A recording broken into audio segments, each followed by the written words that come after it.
Ya, hari ini Bapak-Ibu sekalian,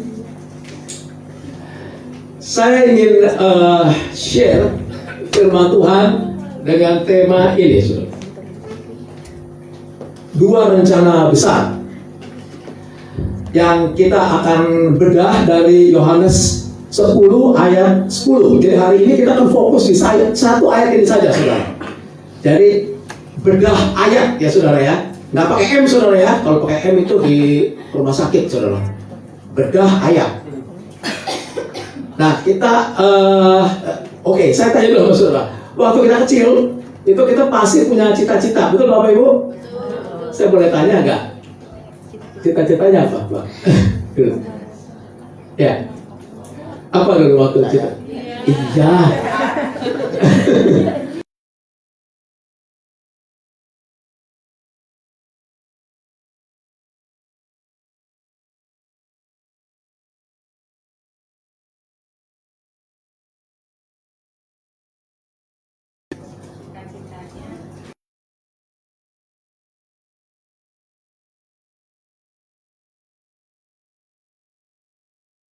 Gitu.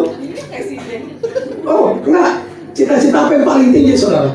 Lebih daripada presiden. Cita-cita apa yang paling tinggi? Jadi itu kurang ajar. Jadi astronot. Tinggi banget, maksudnya sampai lewat bulan gitu, saudara. Nggak ada ya?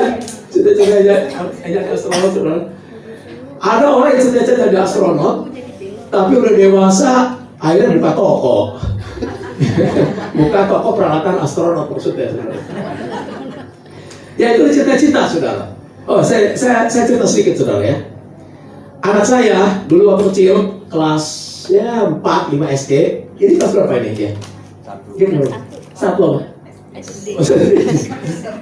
Berarti anak saya waktu kecil itu dulu di TV suka ada Smackdown, saudara tahu ya? Gulat profesional yang orang dibanting-banting itu, saudara ya. Itu sebetulnya nggak boleh ditonton, saudara. Atau tuh papanya nggak benar itu. Jadi anak itu nonton itu setiap hari nonton Smackdown, saudara. Jadi akhirnya cita-cita anak saya itu kepengen jadi pegulat nih. Dia jadi pegulat, dia bilang, Daddy, anak nama saya Ethan ya. Ethan kalau besar mau jadi pegulat seperti itu. Dia kayaknya enak, ngebanting orang tuh enak gitu, saudara. Makanya adik dia yang paling kecil, yang busuk, namanya Stephen, saudara. Itu hampir setiap kali smackdown sama dia, saudara. Suka nangis adiknya itu. Aduh, itu tolong jangan dicontoh orang tua yang semacam itu ya. Nah, satu ketika, saudara, anak saya itu stres karena dia disuruh tugas, disuruh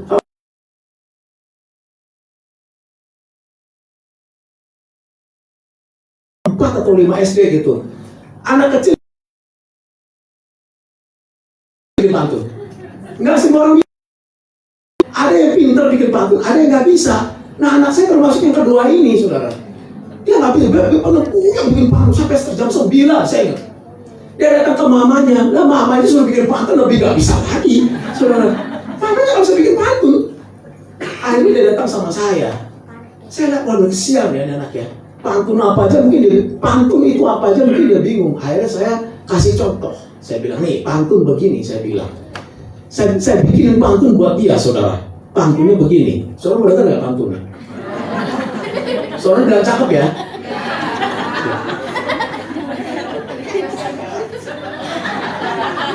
Belum. Ada bakso bulat, ada bakso gepeng. Cita-cita jadi pegulat, apa daya badan kerempeng. Itu contoh, saudara. Ini pantun nih kayak begini. Saya bilang, kamu kan cita-cita kamu jadi pegulat, nah karena kamu kerempeng. Lihat itu iramanya, saudara. Diserahkan ke gurunya ketawa, saudara. Katanya ini pantun paling beda sendiri. Kalau yang lain tuh pantunnya tentang alam kayak gitu-gitu. Ini kok pantun begini, saudara. Tapi ya puji itu cita-cita, saudara. Tapi untungnya ya anak saya nggak kesampaian cita-citanya, saudara ya. Setiap anak punya cita-cita, bahkan kita pun setelah kita dewasa sekarang, kita masih punya rencana kan, saudara ya. Rencana yang kita kerjakan di 5 tahun yang akan datang, 10 tahun yang akan datang, kita masih tetap mempunyai rencana-rencana. Tapi tahu nggak, saudara, selain diri kita sendiri, itu ada 2 pribadi lain yang juga punya rencana, atas hidup kita, saudara. Jadi jangan saudara pikir yang berkepentingan atas hidup kita itu cuma diri saya sendiri. Enggak, saudara. Ternyata ada dua pribadi lagi.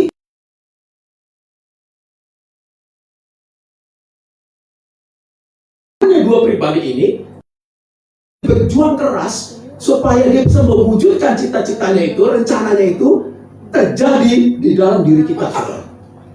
Dan siapa dua pribadi itu? Dan apa rencananya masing-masing atas hidup kita?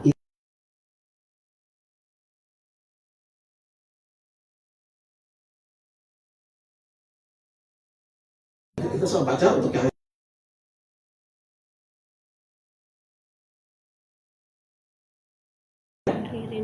Mike udah kayak ya. Yohanes 10 ayat 10. Oke, sama-sama kita baca 1, 2, 3. Pencuri datang.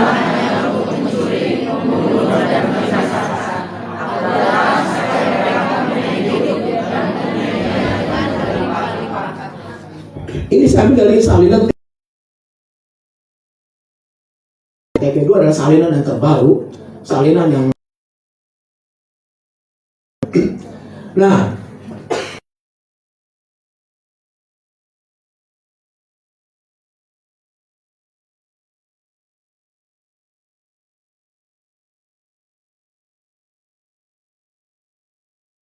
yang memiliki dompet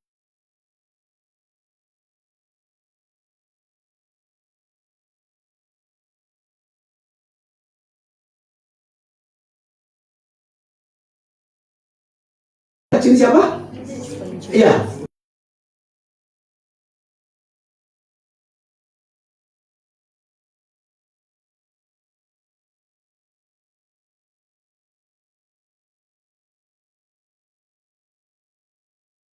Di balik itu adalah iblis. Jadi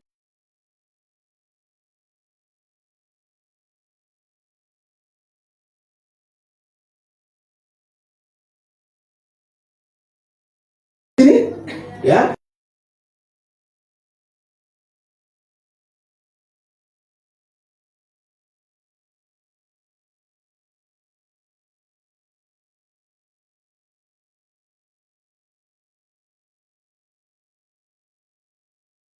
Membunuh dan membinasakan.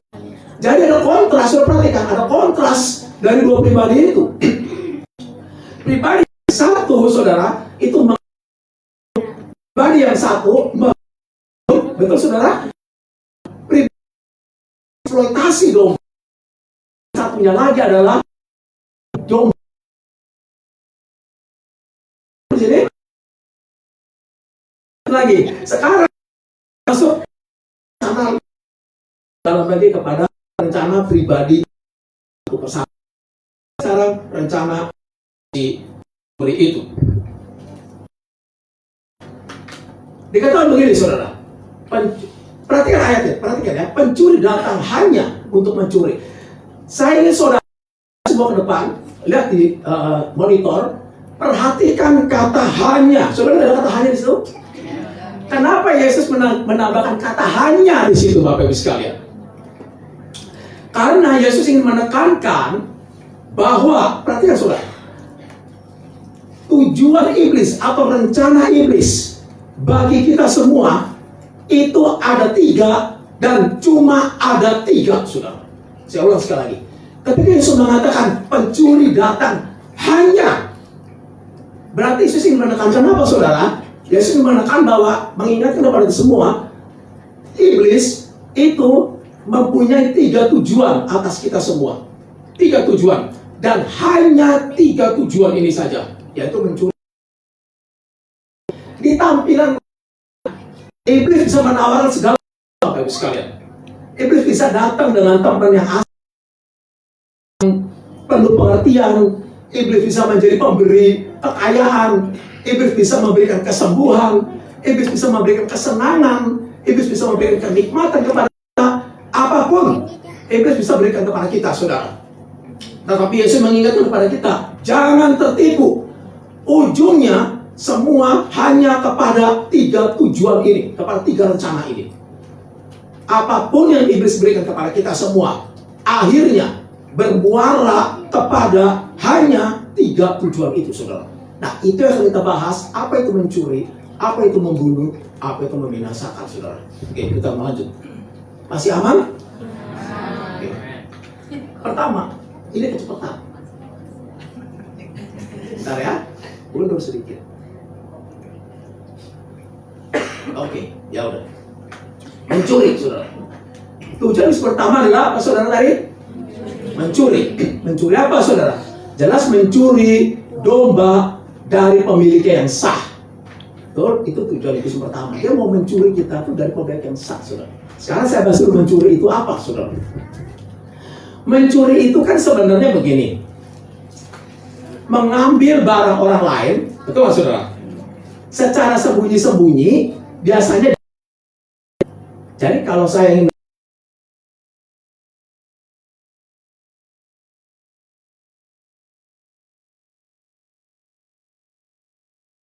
beda sama kayak merampok karung gitu, saudara. Itu benar-benar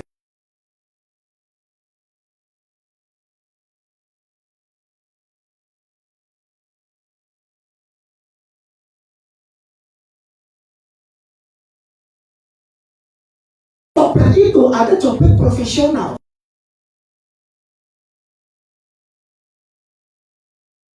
Saudara. Ini penonton bagaimana?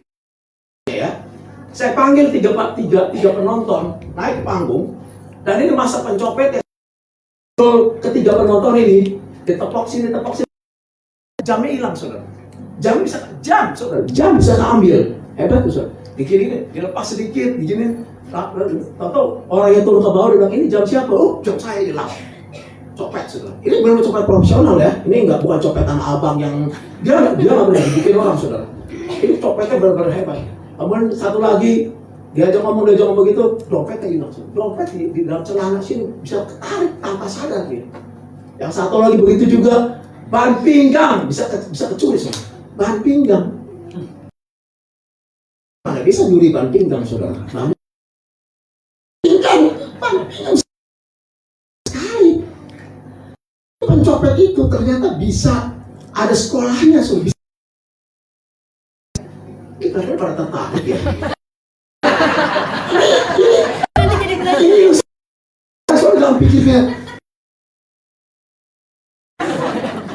Ini ilustrasi yang diambil, saudara. Jangan ilmunya ya. Lalu terakhir hostnya. Penonton saya pada dikerjain, dicopetin, nggak tahu. Udah ketawa-tawa. Tahu-tahu hostnya juga hilang nasinya. Itu pencopet, saudara. Copet profesional. Jadi kalau di KTP-nya dia itu pekerjaan copet profesional.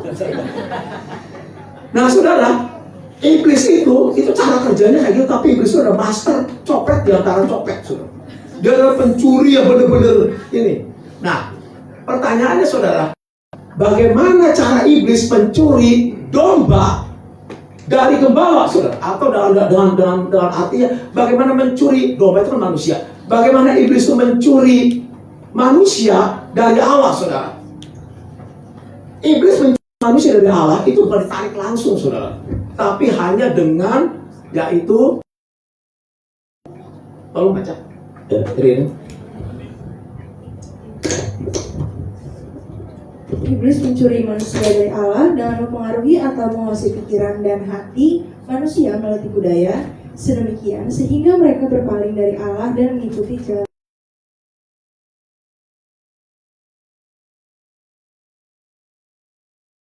Saudara, decuk Tuhan, nah, saudara, ular tidak menentang firman Tuhan, ular malah memakan firman Tuhan.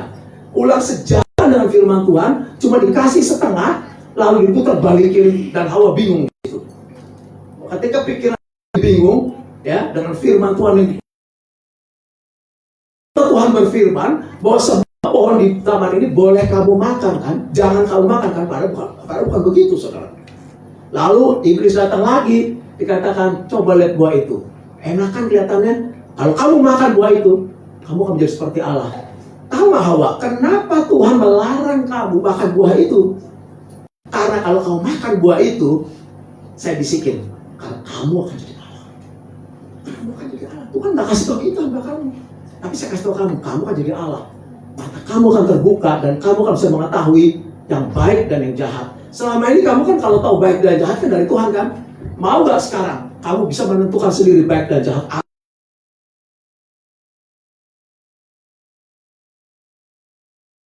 Atau B, itu bebas. Artinya independen. Anak tuh bertumbuh dari anak kecil menjadi anak remaja. Saya bilang, saya nggak mau diatur lagi sama mama. Saya bisa menentukan. Bilang oke juga, gitu ya. Saya bisa diatur lagi. Ini boleh, ini nggak boleh, ini nggak boleh. Kamu kan tahu yang baik dan jahat. Kamu bisa menentukan standar moral kamu. Kamu akan jadi sah. Dan Allah nggak pernah ngomong itu sama kamu. Tapi saya kasih tahu kamu. Idenya masuk pelan-pelan, saudara. Dan perhatikan di ayat ini, saudara. Tolong baca, Birin. Di ayat yang di bawah. Kejadian 3 ayat 6, demikianlah firman Tuhan. Perempuan itu melihat bahwa pohon itu indah dan buahnya nampaknya enak untuk dimakan.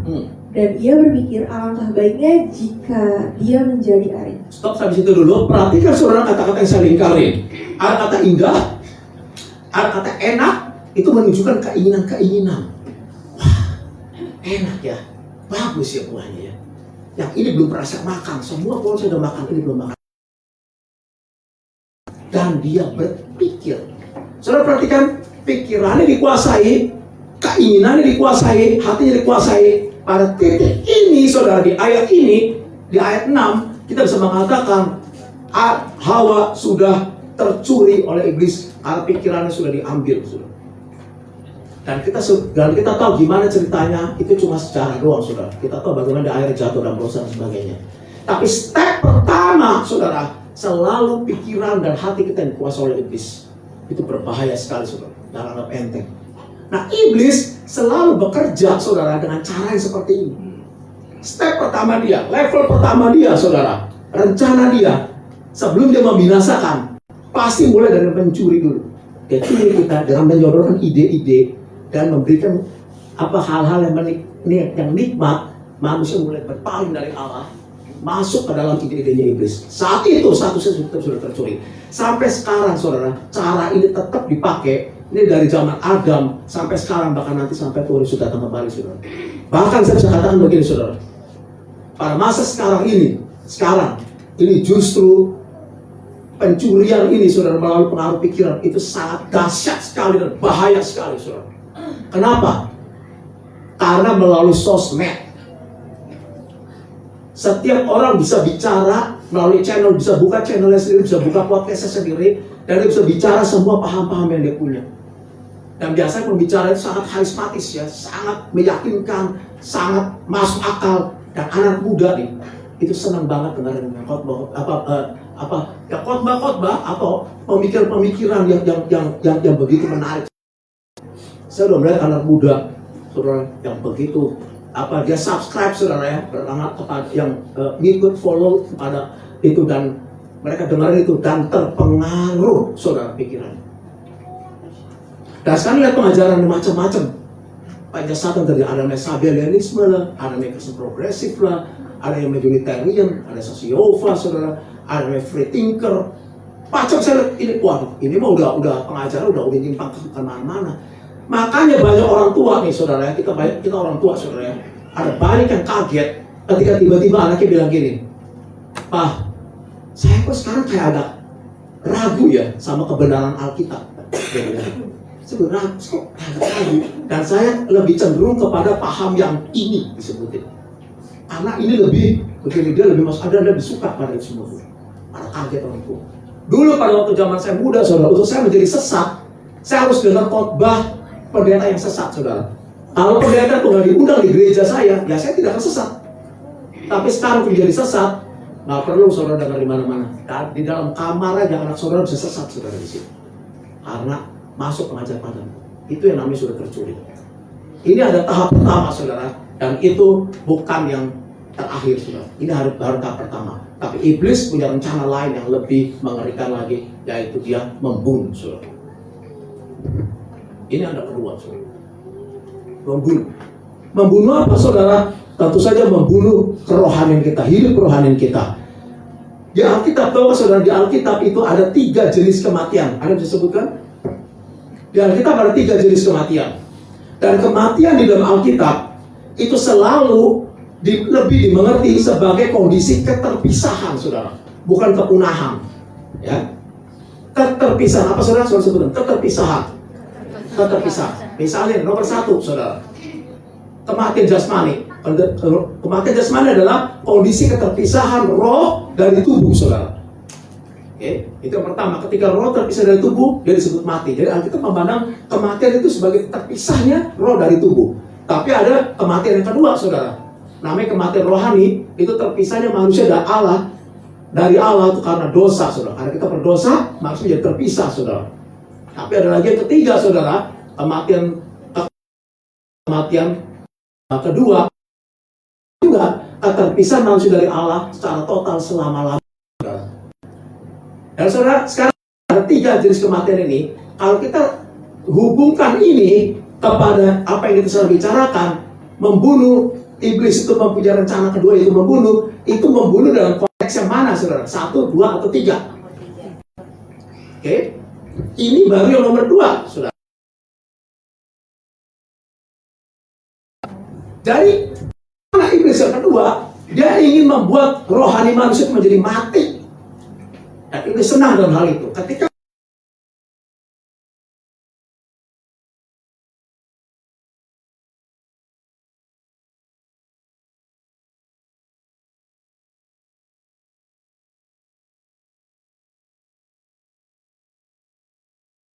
silakan baca.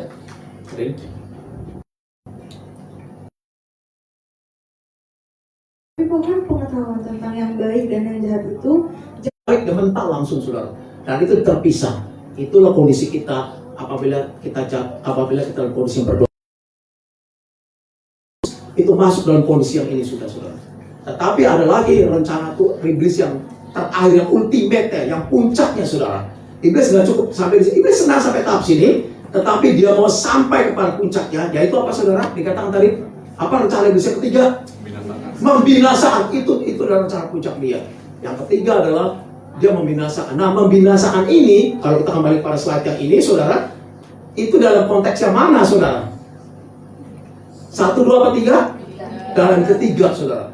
Nah, ini adalah rencana iblis yang ketiga, saudara. Dia nggak cukup dia memisahkan kita dari Allah, dia mau kita tuh mati secara total, selama-lamanya terpisah dari Allah, saudara. Itu yang disebut kematian kekal di neraka, saudara. Dan itu adalah tujuan akhir daripada iblis.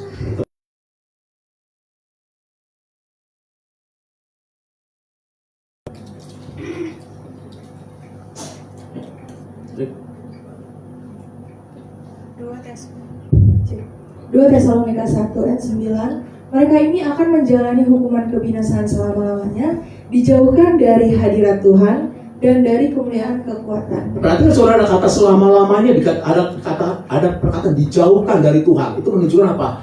Dijauhkan itu ada kata pemisahan di situ, dan pemisahan selama-lamanya. Tadi saya katakan kematian selalu konteksnya adalah malaikat terpisahan, saudara. Cuma ini keterpisahan yang selama-lamanya dengan Allah. Ketika manusia terus-menerus hidup dalam kondisi yang kedua, terpisah dari Allah sampai dia meninggal, maka dia akan masuk dalam kondisi yang ketiga, saudara. Bedanya apa yang ketiga dengan yang kedua?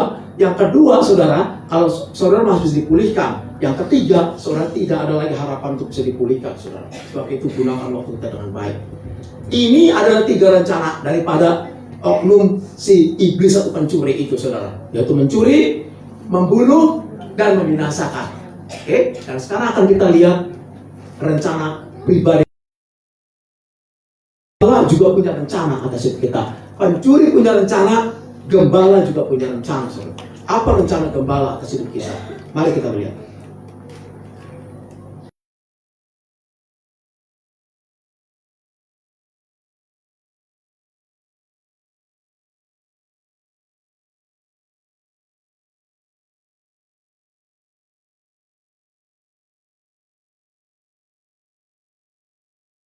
Disebut Zoe. Apa, saudara? Zoe, gitu kan? Karena dari fisiknya kita nggak belajar hidup dalam artian berdoa. Kita nggak belajar begitu. Apakah karnivora itu ada merasa bersalah dan memangsa? Ya kan? Itu hidup yang lain. Bios atau biologi itu bicara tentang fisiknya. Nah, Jadi ada perhatian sih saudara. Ada kata Zoe, ada kata bios. Sayangnya di bahasa Indonesia dan juga bahasa Inggris saudara, itu nggak punya perbedaan itu, Bapak Ibu. Katanya sama, hidup aja tetap, kalau bahasa Inggrisnya life, begitu. Tetapi sebetulnya dia bisa beda. Nah makanya sering orang tuh kalau baca Alkitab jadi salah tafsir gitu loh. Ini maksudnya hidup apa nih? Hidup rohani apa hidup jasmani? Nah, di dalam konteks ini saya ingatkan para saudara, saudara baca Yohanes 10 yang disebut datang supaya mereka mempunyai hidup, itu dalam bahasa asli itu disebut Zoe, artinya hidup rohani atau hidup kekal. Artinya begini, kalau saya mau katakan dengan lebih tegas, aku datang supaya domba-domba atau supaya kita semua manusia mempunyai hidup kekal, maksudnya bukan hidup dalam arti fisik, karena kita semua sudah hidup. Ya sudah datang atau nggak datang kita tetap hidup gitu saudara. Tapi yang mati adalah rohani kita. Artinya kalau Yesus tidak datang, maka hidup rohani kita itu akan mati. Yesus datang supaya rohani kita menjadi hidup, bisa berkomunikasi dengan Allah, dan kita memiliki hidup yang kekal. Setuju saudara? Nangkap ya? Jadi poin di sini adalah di dalam Yesus kita semua memiliki hidup kekal. Saudara happy? Senang saudara? Tapi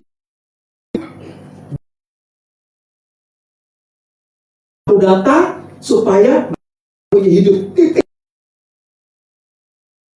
Apa saudara? Ada sambungannya. Ini akan menjadi tujuan terakhir daripada Yesus saudara.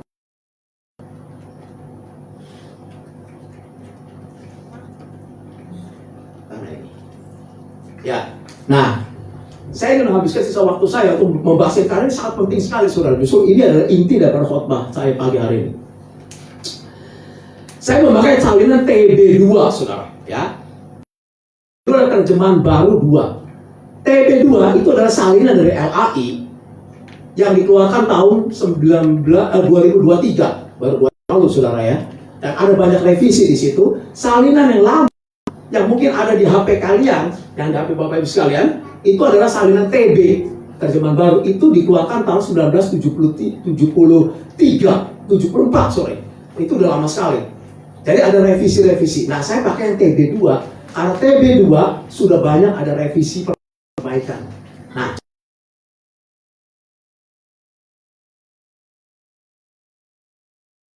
TB2 bilang dan mempunyai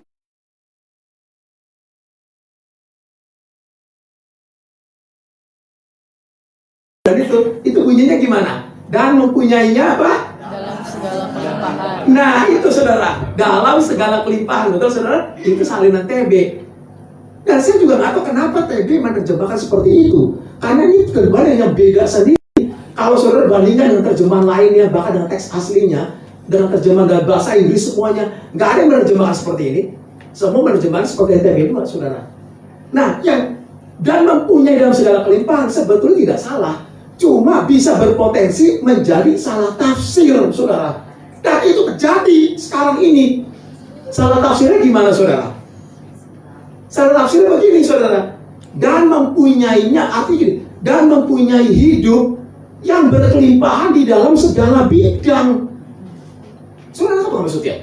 Kalau kita terjemahkan sebagai mempunyai dalam segala kelimpahan, itu bisa diterjemahkan, bisa dimengerti sebagai ini: mempunyai hidup dengan kelimpahan dalam segala bidang. Artinya banyak anak, kemudian menjadi konglomerat, harta kita berlimpah-limpah, kemudian panjang umur, kayak gitu saudara.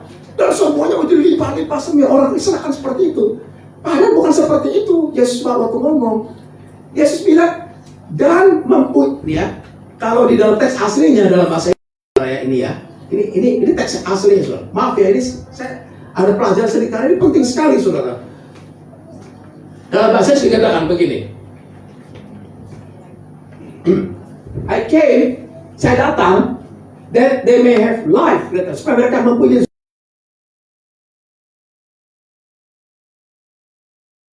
Dan memiliki Zoe itu dengan berlimpah-limpah, berarti yang TB2 itu sudah tepat, saudara. Yang TB2 itu udah benar 100%. Yang TB itu salah, saudara. Wah, saya nggak ada masalah. Berbeda begitu aja. Saya lebih suka pakai TB2. Jadi nyanya itu apa sih, saudara? Dan memilikinya. Nyanya itu apa? Zoe kan hidup itu kan.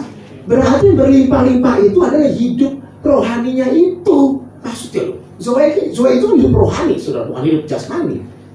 Jadi artinya begini Bapak Ibu sekalian, ini penting sekali saudara, dalam kita menginterpretasikan Yohanes 10.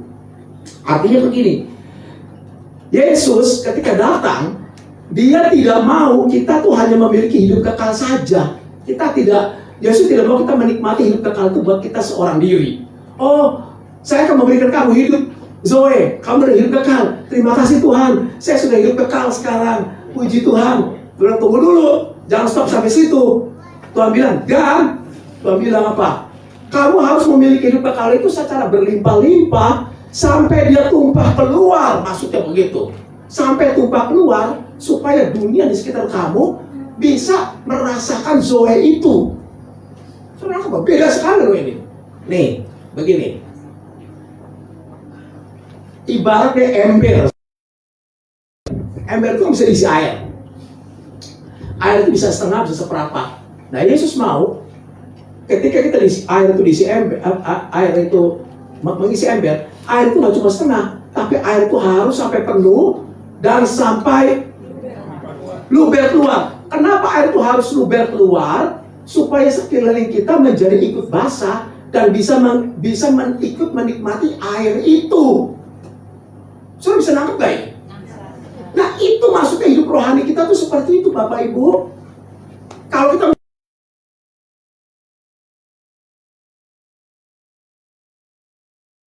ada hidup Kristus, coba kalian punya hidup Kristus dalam diri kita. Yesus mau hidup kita terus keluar, overflowing life, abundant. Yang abundant itu adalah Zoe-nya. Bukannya duit kita yang abundant. Orang kan sekarang, oh jadi duit kita banyak. No, tidak bilang begitu. Tapi yang Zoe kamu yang berlimpah dan memiliki Zoe dengan berlimpah-limpah. Saudara nggak mungkin salah saudara kalau baca di sini saudara. Dan mempunyai Zoe itu dengan berlimpah-limpah. Yang berlimpah hendaklah berlimpah-limpah Zoe-mu itu. Kenapa Zoe itu bisa berlimpah?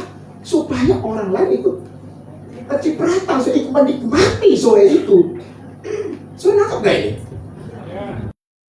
Memberikan kita hidup kekal. Nggak cuma kita hidup kekal buat kita sendiri, tapi juga memiliki Zoe. Nah, ada ilustrasi lain yang Yesus berikan di dalam Alkitab, dalam kitab Injil, dengan berbeda perumpamaan tetapi sama idenya saudara. Misalnya ranting yang berbuah banyak. Nah, ini sama saudara. Yesus bilang, Yesus itu kita itu apa saudara? Ranting. Nah ketika kita ranting, kita nempel sama pokok, ranting itu menjadi hidup saudara. Ranting itu bukan sekedar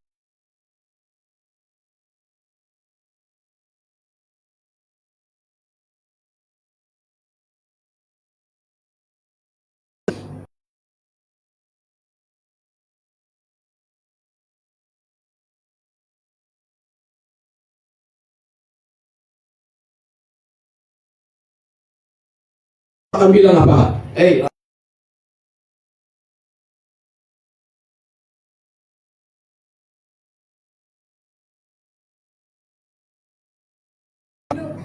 Ya oke, hidup pasti. Berbuah banyak, saudara. Banyak itu kan limpah artinya. Dia bilang, coy, kamu nanti nempel bagus, kamu hidup sama saya. Tapi bukan itu tujuannya, kamu nempel sama saya. Tujuannya adalah supaya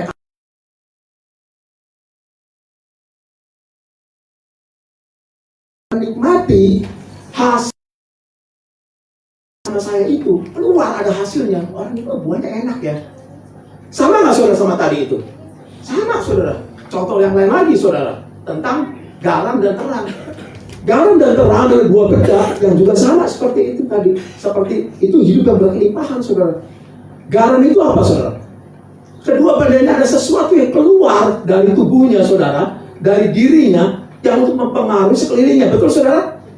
Garam itu keluar supaya bisa mengasinkan sekelilingnya yang tawar, dunia yang hambar. Terang ada sesuatu yang keluar dalam dirinya untuk memberikan terang kepada dunia yang gelap. Ada sesuatu yang keluar yang mempengaruhi. Itu sama saudara, itu artinya berlimpah.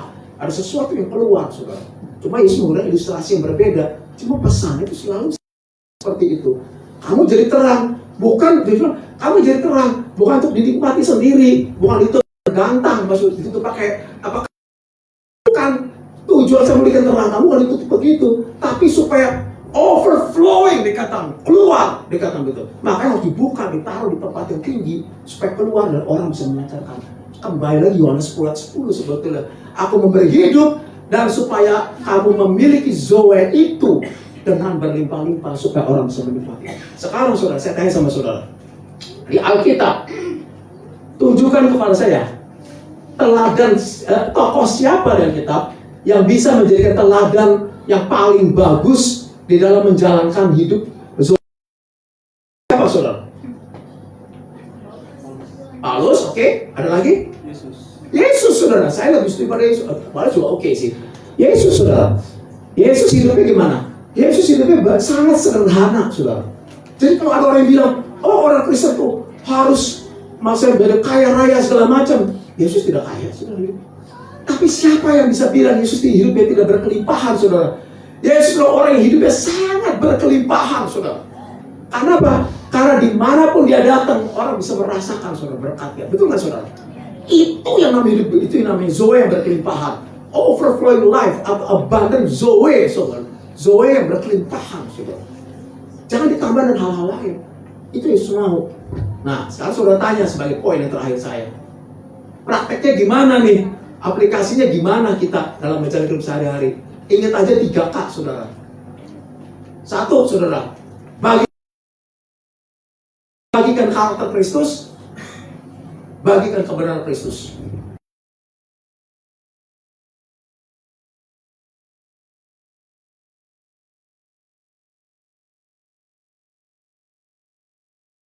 Itu tujuan Yesus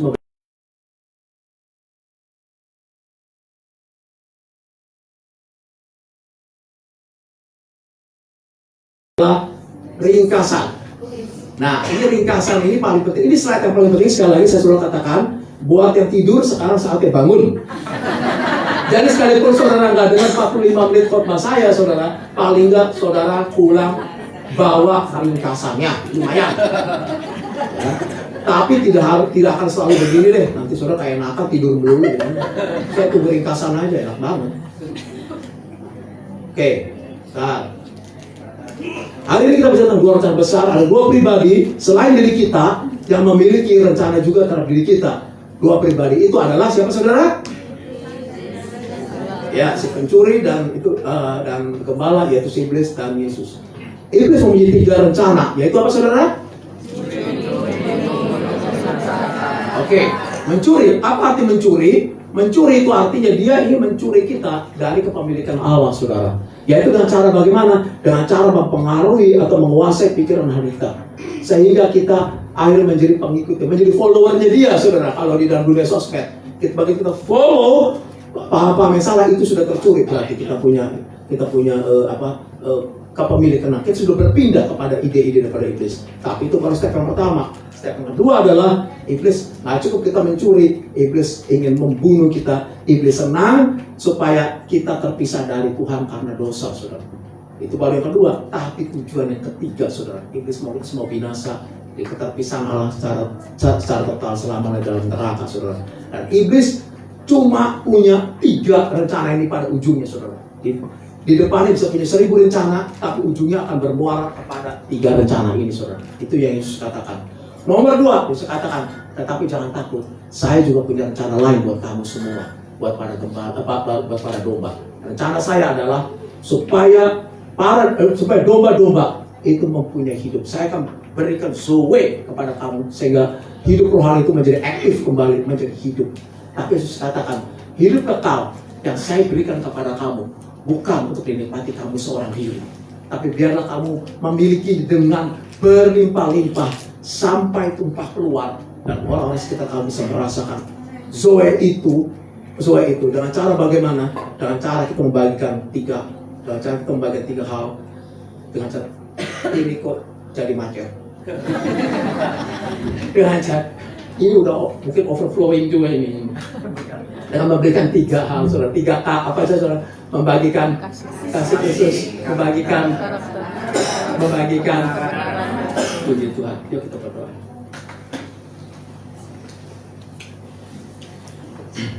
Tuhan, terima kasih Tuhan untuk firman-Mu. Hari ini Tuhan kami kembali diingatkan Tuhan bahwa ada dua pribadi yang juga memiliki rencana yang besar atas hidup kami Tuhan. Kami mengucap syukur Tuhan karena kami memiliki Engkau Tuhan, memberikan rencana yang indah Tuhan buat hidup kami Tuhan.